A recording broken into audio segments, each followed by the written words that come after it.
समीना, मैं इसीलिए आज बैठी हूँ कि तुम कितने चक्कर ऊपर जाती हो। अरे मैम जी वो जी पानी देने गई थी 5 बजे से होके उनको पानी देने। मैं इसीलिए देखने आई हूँ कि क्या मैम, लेक्चर दोबारा से अपलोड करना है? हो गया अपलोड। आपने नहीं हुआ, यहाँ सिर्फ मैं ही आ रही हूँ। ना करो। यहाँ लेक्चर में मेरी इतनी बड़ी तस्वीर आ रही है। वो सदर मैम को पानी देने गई। हाँ जी हाँ जी, वो बर्तन चुप के लेके जा। हाँ जी। ऊपर वाला डिब्बा रहने दो, चाय बना के दो। अच्छा। जी स्टूडेंट्स वापस आ गए हो कि नहीं आप लोग?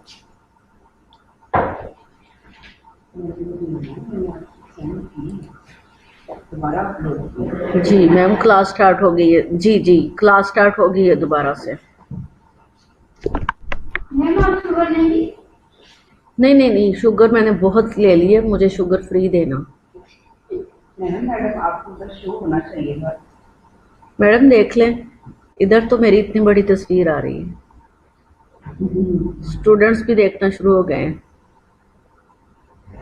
मैम क्लास स्टार्ट करें, अब स्टूडेंट कह रहे हैं।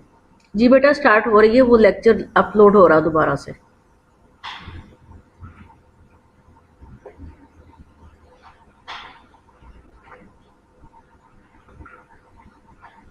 हो गया था। लुबैना, लेक्चर अपलोड हो रहा दोबारा से। वैसे डिस्कशन शुरू कर दो किसी ना। जी, जो मैं लेक्चर ले रही हूँ आपको समझ आ रही है? टाइप करो साइड पे कुछ अगर वो कह रही हो। मेरी आवाज़ भी जा रही है उनको? बेटा मेरी आवाज़ आप लोगों को आ रही है तो? मैडम प्रीव्यू आया आपकी तरफ? प्रीव्यू नहीं आया, नहीं आया अभी तक में। आना तो चाहिए, नहीं तो कनेक्ट है। ये रेड कलर का प्रीव्यू है एक। देखें, कुछ करना तो नहीं है मुझे, आपकी तरफ करूं? ये देखें, ये प्रीव्यू है यहाँ पे, वो जो यहाँ आता वो नहीं है।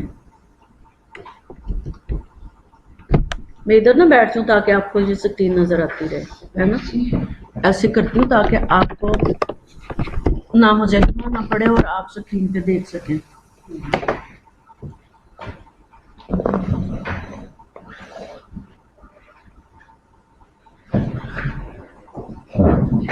जी बेटा, नेटवर्क का प्रॉब्लम तो चलता ही रहता है, इस तरह के छोटे छोटे इश्यूज। मैंने आपको जो लेक्चर डिलीवर कर रही हूँ, ये लेक्चर मैंने आपको आईडी पे, जिस पे ऑनलाइन आईडी है उस पे भी शो करवा दिया हुआ है, तो आप लोगों ने उठाया भी है, मैंने देख लिया था कि उठाया हुआ है। और दूसरी चीज़ के मैं जो भी लेक्चर लेती हूँ आपको व्हाट्सएप भी कर देती हूँ, दोनों तरफ से सेंड कर देती हूँ ताकि आप लोगों को प्रॉब्लम ना हो। आप लोग पढ़े फिर भी कोई इशू है तो आप मुझे फ़ोन भी कर सकते हो, आप मुझे मैसेज व्हाट्सएप पे भी कर सकते हो, आप मुझे वैसे भी मैसेज कर सकते हो जहाँ से भी आपको कोई इशू आए, ठीक है? तो अभी हम अपना, हाँ जी आ गया, स्लाइड्स कर दे आगे जितनी करनी है आपको।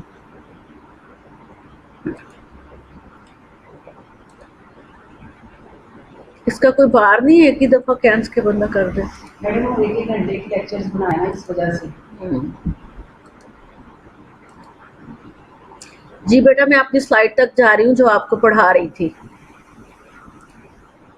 मैंने आपको बताया कि जो अगर आपको फिर भी कोई इशू हो, मैंने आप लोगों को आपकी ऑनलाइन आईडी पे भी लेक्चर शो करा दिया हुआ है और व्हाट्सएप भी कर दिया है, ये भी लेक्चर कर दिया, जो पहले स्किन मैनेजमेंट का पढ़ा रही थी वो भी कर दिया हुआ है। और मैंने देखा हुआ है आप लोगों ने उठाया हुआ भी, डिस्कशन भी उसको किया हुआ है। मैं चेक करती रहती हूँ आपके ग्रुप में आप लोगों को। फिर भी कोई इशू हो तो आप मुझे डायरेक्ट फ़ोन भी कर सकते हो, ग्रुप में भी आप मेरे से पूछ सकते हो। तो लेकिन मैं आपको ये बताती चलूँ कि नेक्स्ट टाइम जब आप वापस आ जाओगे इंशाल्लाह, तो वापस आने पे ये लेक्चर डिलीवर नहीं होंगे, सिर्फ टेस्ट होंगे। आप जब वापस आओगे तो आपको 6 मंथ से ज़्यादा हो चुके होंगे और आपका मिड टर्म स्टार्ट हो जाएगा।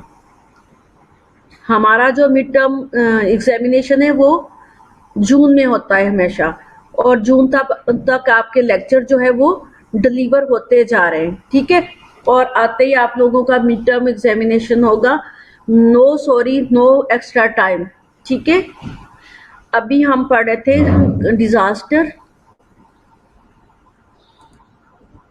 जी, हम टाइप्स ऑफ हैजर्ड पढ़ रहे थे, जिसमें हमने क्लाइंट बिहेवियर हैजर्ड्स पढ़ा कि कैसे एक्सीडेंट होते हैं, थेरापेटिक प्रोसीजर एक्सीडेंट पढ़ा कि किस तरह से थेरापेटिक जो है प्रोसीजर करते हुए एक्सीडेंट होते हैं, इक्विपमेंट एक्सीडेंट पढ़ा था, और बायोटेररिज्म की बात चल रही थी हमारी।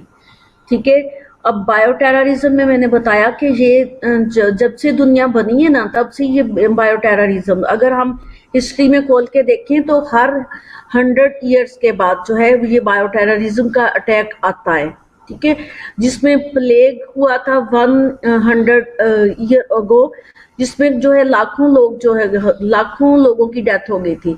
जो पूरी ये भी आउटब्रेक जब हुआ था तो पूरी वर्ल्ड वाइड पे था, जिसमें इंडिया पे अटैक ज्यादा हुआ था। तो इसमें जो है कैटेगराइज किया इसको 3 जो है पार्ट में 3 कैटेगरीज है इसकी। हाँ, ये बताती चलूं कि इसमें वायरसेस, जिस तरह इस वक्त तो जो बायोटेररिज्म चल रहा है वायरसेस का, बैक्टीरिया का भी होता है, और बैक्टीरिया के अलावा समटाइम एनी अदर जो है वो जर्म्स जो है वो भी छोड़ दिए जाते हैं। ठीक है, अब बैक्टीरिया की अगर एग्जाम्पल दें तो इसकी जो हिस्ट्री में पढ़ा है मैंने, उस हिस्ट्री में बैक्टीरिया में कुछ लोग जो है वो बैक्टीरिया बना के रख लेते हैं और ये वर्ल्ड वाइड नहीं करते, तो अपनी कम्युनिटी में हार्म जरूर पहुंचा देते हैं। एक दफा की एग्जांपल है कि 2022 देखिए किसी ने शादी पे पकाई हुई थी, तो किसी ने ये जो है उसमें जो है बैक्टीरिया बना के रख छोड़े थे और बैक्टीरिया उनकी देगों में डाल दिए थे, और वो उनकी इन टाइम पता चल गया और बिफोर टाइम उन्होंने वो सारी जो देगें ज़ाया कर दी। इसी तरह से लोगों की ये एक नेचर है, दुनिया में ये एक हैबिट बनी हुई है कि हमने एक दूसरे को नुकसान पहुंचाना है। इसमें जो है हमारी मैशत भी तबाह करते हैं, इसमें हमारा जो है डेथ रेट भी ज़्यादा होते हैं और हमारी कम्युनिटी को बहुत नुकसान पहुंचता है। और लोग जो है हर तरीके से, अब अगर लोग कह रहे हैं कि बायोटेररिज्म जो है ये अमेरिका ने किया है, कुछ कहते हैं जी चाइना ने किया है, जिसने भी किया है उनकी एक हैबिट, उनकी एक नेचर जिस जो है उसने नुकसान पहुंचाने की कोशिश की है, किसको? ह्यूमन बीइंग को, इंसानों को। अब वो इंसान चाहे पाकिस्तानी है चाहे वो चाइना के कहीं भी है। अब इन्होंने क्या किया हुआ, 3 कैटेगरीज बनाई हुई है। नंबर 1 पे जो है वो ए कैटेगरी है। ए कैटेगरी जो इसमें हाईएस्ट रिस्क होते हैं डेथ के और डैमेज के। इसमें हाई रिस्क डेथ भी होती है और हाई रिस्क मैशत जो है वो भी तबाह हो जाती है, जिस तरह से अब चल रहा है। कैन बी इजीली स्प्रेड और transmitted from person to person, जिस तरह से अब चल रहा है लाइव में। Result in high death rate and have to potential for major public health impact. इसमें अगर ये अब ठीक भी हो जाता है तो पोटेंशियली इसके हैजर्ड्स होते रहेंगे। ठीक है, इम्पैक्ट अब पोटेंशियली जो है नंबर 1 तो हमारी मैशत तबाह हो गई, जो बंदा करोड़पति था वो भी जो है हैंड टू माउथ हो गया। अब ये जो है इम्पैक्ट कब खत्म होते हैं ये नहीं हमें पता। ठीक है, अब दूसरी चीज है काज पब्लिक पैनिक। पब्लिक पैनिक इतना है जितना उसका डेथ रेशो नहीं है, जितनी उसकी जो है इलनेस सिकनेस की रेशो नहीं है, जितना के पैनिक है। हर बंदा एक दूसरे से डर रहा है। इसी तरह से 100 ईयर्स अगो भी यही पैनिक इन्होंने जो है स्प्रेड किया था। एंड सोशल डिस्ट्रप्शन, और सोशल डिस्ट्रप्शन सोशली एक दूसरे को डिस्टर्ब किया गया है, परेशान किया गया है हर लिहाज से। कैटेगरी बी में क्या होगा? कैटेगरी बी एजेंट आर, ये इन्फेक्शियस एजेंट की बात हो रही है, इन्फेक्शियस जो है इन्फेक्शन फैलाने वाले एजेंट्स। इसकी B category are the second highest priority. इसमें जो है सेकंड हाईएस्ट, फर्स्ट जो है हाईएस्ट थी ए और सेकंड हाईएस्ट प्रायोरिटी में जो है वो बी कैटेगरी है। Are moderately easily to spread, इसमें जो है इजीली स्प्रेड हो जाते हैं, बट समटाइम जिस तरह अभी डिजास्टर आया एकदम से आउटब्रेक हुआ और इतनी पब्लिक पैनिक जो है वो स्प्रेड हो गई है, डेथ रेट इतने ज़्यादा होने शुरू हो गए। बट इसमें जो डिफ्रेंशिएट किया जाए तो बी कैटेगरी में जो है डेथ रेट और पब्लिक पैनिक इतनी ज़्यादा नहीं होती, ये स्लो होता है उससे, और लोगों को ये कई दफ़ा पता भी नहीं चलता कि ये जो है किस टाइप का वायरस है, जिसमें जैसे लास्ट 1 to 3 ईयर से हमारे जो है फ्लू हुआ था बहुत ज़्यादा, ठीक है। अब वो फ्लू जो था वो इस तरह का पैनिक नहीं था जिस तरह से अभी था, वो स्लो डाउन था, वो उसका जो है सेकंड हाईएस्ट रिस्क था हमारे लिए, अब ये फर्स्ट रिस्क है। इसी तरह नंबर थर्ड पे कैटेगरी सी जो है, इसमें agent include emerging pathogen that could be engineered, इसमें जो है इंजीनियर्ड कर लिए जाते हैं, बना लिए जाते हैं, spread in the future because they produced and spread potentially, इनको वायरसेस और बैक्टीरिया को बना के रख लिया जाता है, इंजीनियर्ड कर लिया जाता है उसको जो है फ्यूचर प्लानिंग के लिए। अब वो उनकी जो प्लानिंग की हुई है कि किस वक्त कहाँ पे अटैक करना है, तो वो पोटेंशली वहाँ पे स्प्रेड कर देते हैं। इसकी जो मैंने बायोटेररिस्ट बताए हैं डिजास्टर, इसमें मैंने इसकी 3 कैटेगरीज बताई हैं। नंबर 1 ए कैटेगरी, जिसमें हायर रिस्क होता है डेथ का और मैशत तबाह होने का, और बी कैटेगरी जो है इसमें हाई रिस्क नहीं होता, इसमें मॉडरेटली होता है, मॉडरेटली जैसे लास्ट 1 to 3 ईयर से जो है वो फ्लू लाइक सिम्टम्स थे, ठीक है। और कैटेगरी सी जो है इसमें एजेंट्स को प्रोड्यूस करके रख लिया जाता है और फ्यूचर प्लानिंग कर ली जाती है कि कैसे इसको सेपरेट करना है और कहाँ पे अटैक करना है। और उसमें ये जो बायोटेररिस्ट हैं उन्होंने जो फ्यूचर प्लानिंग बनाई होती है, उन्होंने फ्यूचर प्लानिंग में दूसरों को नुकसान पहुंचाना और अपने आप को फ़ायदा। अब जैसे वेंटिलेटर है, वो जितने अमेरिका ने जो है वो अनाउंस किया है कि पब्लिक में जितने भी जो है नेशनल इंटरनेशनल लेवल पे उनको वेंटिलेटर चाहिए, उनको मास्क चाहिए, उनको किट्स चाहिए, वो ले ले।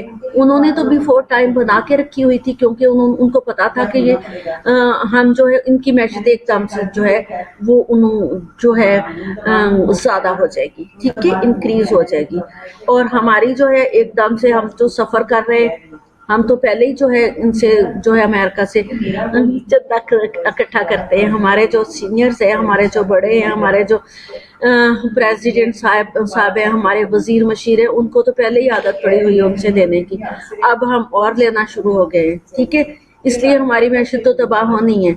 उन्होंने प्लानिंग करके दूसरे लोगों के लिए अब सारे कंट्री उनसे परचेज कर रहे हैं। जाहिर है उनकी जो परचेज कर रहे हैं तो उनको तो फ़ायदा होगा ना। हमारे दोनों तरफ से एक तो डेथ रेट इंक्रीज हो रहे हैं, दूसरा पैनिक लाया हुआ है, तीसरा जो है हमारे पास जो है मैशत जो वो उसका रेट बहुत कम हो गया और महंगाई ज़्यादा होगी, जिसका जो है पोटेंशली पता नहीं कब तक ये रिजल्ट हमारे पे क्या इफेक्ट करेगा, ठीक है, और कब तक रहेगा। इसी तरह पोटेंशियल ऑक्यूपेशनल हैजर्ड जो है, जैसे मैंने बताया आपको, बायोटेररिज्म बताया, ऑक्यूपेशनल हैजर्ड बताया, इसी तरह स्पेशली नर्सिस के लिए जो एक हैजर्ड है वो nurses and other health care provider at a risk for injury in the work place.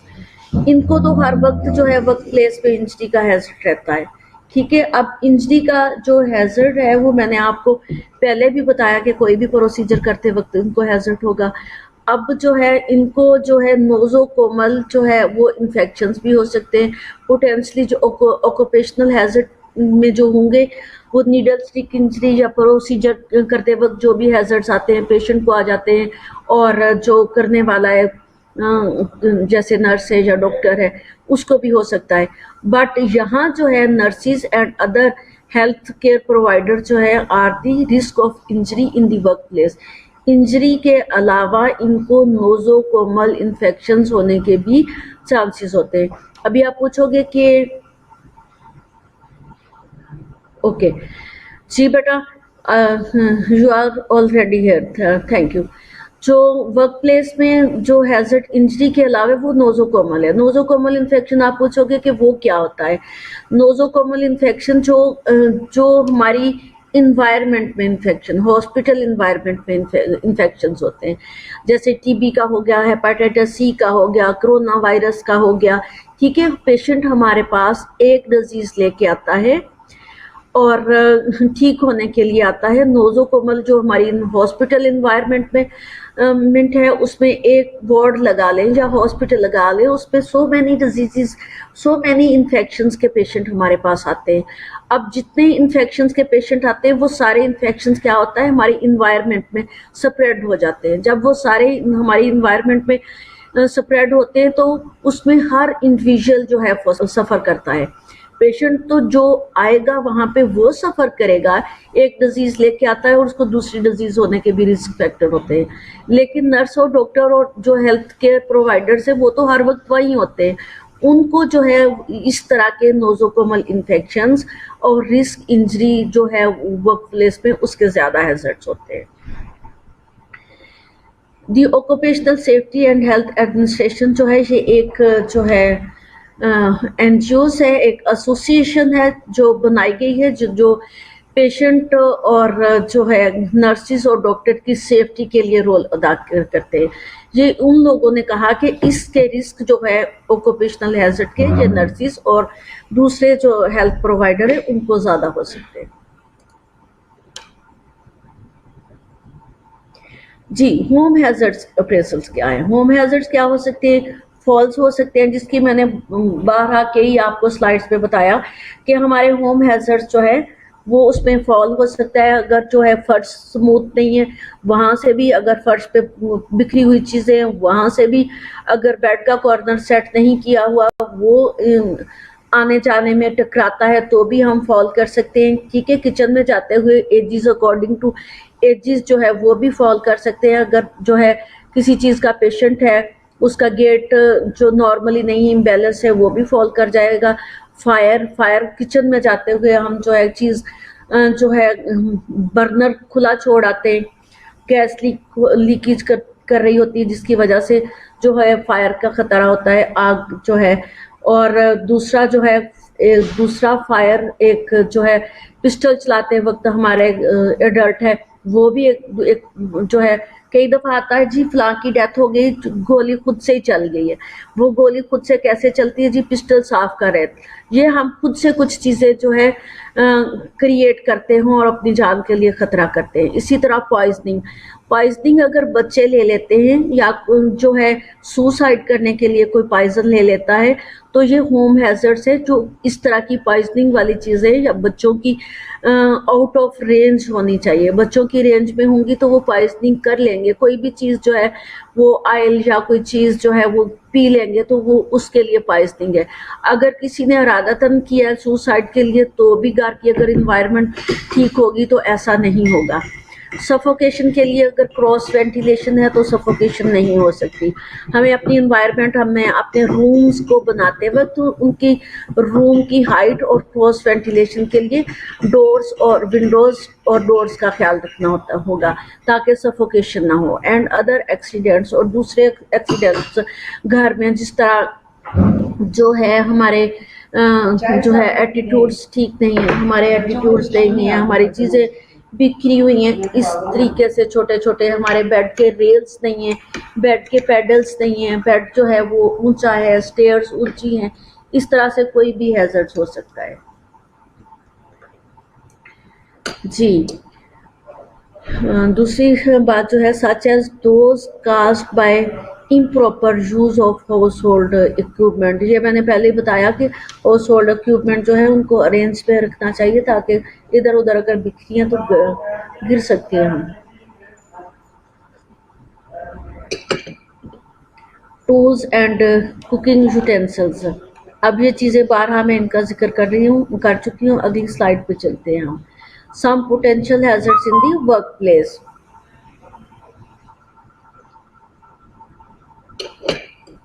कुछ जो है हमारी वर्क प्लेस में जो है वो हैजर्ड्स आते हैं जिनका जिक्र मैं कई स्लाइड्स में कर भी चुकी हूँ, लेकिन सम टाइम ऐसे कि हम अपने प्रोफेशन से हट के अगर चलते हैं पोटेंशली दूसरे प्रोफेशन में तो कहीं पे कोई इंडिविजुअल्स या कोई हमारी कम्युनिटी इस एरिया में रहती है या इस एरिया में वर्क करती है जहाँ पे स्मोक ज़्यादा है।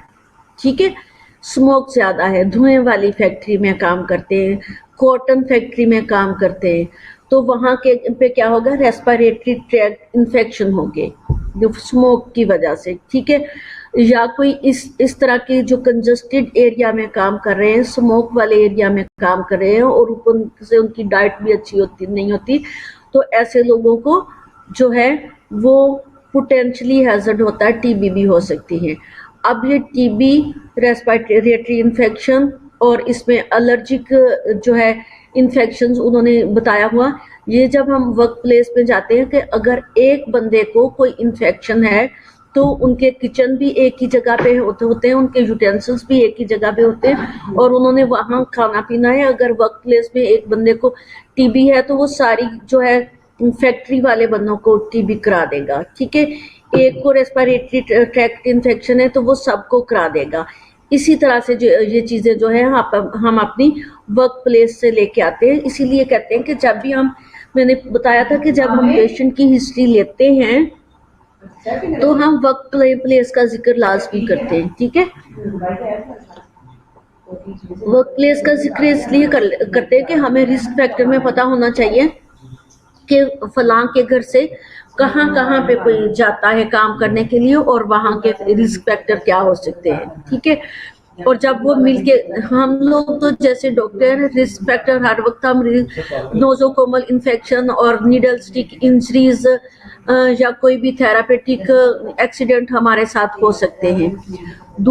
हम जो है एजुकेटेड है, हम एजुकेटेड होने की वजह से हमें इन टाइम पता भी चल जाता है और हम प्रिवेंटिव मेजर भी बहुत सारी करते हैं।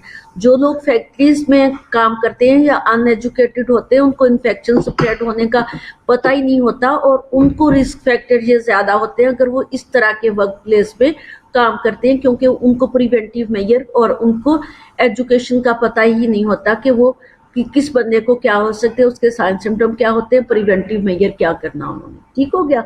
एलर्जिक रिएक्शन भी इसी टाइप का है कि उसने जो है कोई चीज़ खाई, एलर्जी होगी, पोलन एलर्जी, सीजनल एलर्जी, कोई भी एलर्जी हो सकती है, स्मोक से एलर्जी हो सकती है, जहाँ वर्क प्लेस में काम कर रहा है उस वर्क से कोई एलर्जी हो सकती है, कोई वुड का काम कर रहा है, ठीक है, कोई केमिकल काम कर रहा है तो उससे उसको इस टाइप की एलर्जी और इन्फेक्शंस हो सकते हैं, ठीक हो गया। Blood borne pathogen, blood borne pathogens कुछ डिजीजेस ऐसी होती हैं तो जो ब्लड बोर्न ही होती हैं, जैसे नीडल स्टिक इंजरी है, हमने किसी जो है इन्फेक्टेड पेशेंट को इंजेक्शन लगाया तो नीडल स्टिक इंजरी हमें हो गई, या किसी इन्फेक्टेड बंदे ने दूसरे को जो है ब्लड दे दिया, उसको ब्लड बोर्न जो है पैथोजन उस दूसरे में जो है एंटर हो जाएंगे। या फिर इसमें जो है कोई इंसेक्ट इन्फेक्टेड बंदे को काटा और उसने दूसरे नॉर्मली हेल्दी बंदे को जो है वो जाके दोबारा काटा, जिसकी एग्जाम्पल जो है मॉस्किटो की है, ठीक है। तो इस तरह से जो है ब्लड बोर्न इन्फेक्शन फैलते हैं। Work related musculoskeletal disorders, work place जो है रिलेटेड मस्कुलोस्केलेटल डिसऑर्डर्स क्या है कि अगर कोई बंदा ऐसी वर्क प्लेस में काम कर रहा है तो उसके जो है मसल्स जो है मस्कुलोस्केलेटल इनबैलेंस हो जाते हैं। किस तरह से बेटा इनबैलेंस होते हैं, अगर कोई बंदा झुक के काम कर रहा है तो वो उसका कोई ऐसा वर्क है कि उसने झुक के ही काम करना है तो उसके नेक के मसल्स भी सफ़र करेंगे और उसके स्पाइन के मसल भी जो है वो काम करेंगे। और दूसरा जो है अगर कोई हैमर का काम कर रहा है, कंटिन्यूसली हैमर से काम कर रहा है तो उसके शोल्डर के मसल सारे जो है वो एक बहुत लंबे टाइम तक करता है तो उनका डिसऑर्डर हो जाता है। जैसे हम बहुत देर तक जो है कंप्यूटर चलाते हैं, सारा दिन कंप्यूटर चलाते हैं तो शाम को जब जाते हैं तो हमारी एक तो आंखें जो है पेन कर रही होती हैं, दूसरे हमारे कंधे भी जो है कंप्यूटर चला चला के सारा दिन जो है वर्क कर रहते हैं। हमें पता होता है हम कुछ टाइम के लिए उठ के अपनी एक्सरसाइज भी कर लेते हैं, कुछ टाइम के लिए स्टॉप भी कर देते हैं। जिन बेचारों को पता नहीं होता, लैक ऑफ नॉलेज है, या जिन्होंने वो रूटीन में वही काम करना है और फिर वो कोई और एक्सरसाइज उन्होंने नहीं करनी, उसकी प्रिवेंशन नहीं करनी, तो क्या होगा, वर्क रिलेटेड मस्कुलोस्केलेटल डिसऑर्डर्स हो जाएंगे। दूसरी चीज क्या है जो है पोटेंशियली हैजर्ड में कीमोथेरापेटिक एजेंट्स, जो और मेरा टाइम हो गया? हमने उनको कहो प्लीज अब आपका लेक्चर है, आपने दोबारा स्टार्ट करना। जी, कीमोथेरेपी थेरापेटिक एजेंट्स जो है वो कीमोथेरापी जो आपने देखा होगा कि इसका स्पेशली जो है जो कैंसर के केस होते हैं उसमें कीमोथेरापी करनी पड़ती है। और वो ये कीमोथेरापी क्या होती है, मल्टीप्लिकेशन ऑफ द सेल जो होते हैं, दैट मीन कि वो कैंसर है, उसको ख़त्म करने के लिए कीमोथेरापी दी जाती है। अब ये कीमोथेरापी से वो बंदा तो सफ़र करेगा, उसके हेल्दी सेल भी ख़त्म हो जाते हैं कीमोथेरापी से। जो कीमोथेरापी दे रहा है कंटिन्यूसली उससे सफ़र कर रहा है या रेडिएशन दे रहा है तो वो भी सफ़र करेगा, उसको भी उसके भी सेल डैमेज होंगे। इन्वायरमेंटल पोल्यूशन जो है, मुझे वो बार बार मैसेज मिल रहा है कि मेरे लेक्चर का टाइम ख़त्म हो गया, तो मैं यहीं अपना टाइम जो है स्टॉप कर रही हूँ। इसी स्लाइड से हम आगे जाएंगे, इन्वायरमेंटल पोल्यूशन और वायलेंस कैसे होते हैं, यहाँ से हम नेक्स्ट चलेंगे। ठीक है बेटा, अभी मैडम सादिया का लेक्चर, मैडम सादिया आ चुकी हैं और मेरी तरफ से बाय बाय, अल्लाह हाफिज़। इंशाल्लाह नेक्स्ट इसी टॉपिक के साथ मैं आपके साथ होंगी। ठीक है, 9 से 11 तक कल। ओके, अल्लाह हाफिज़। कॉन्फ्रेंस में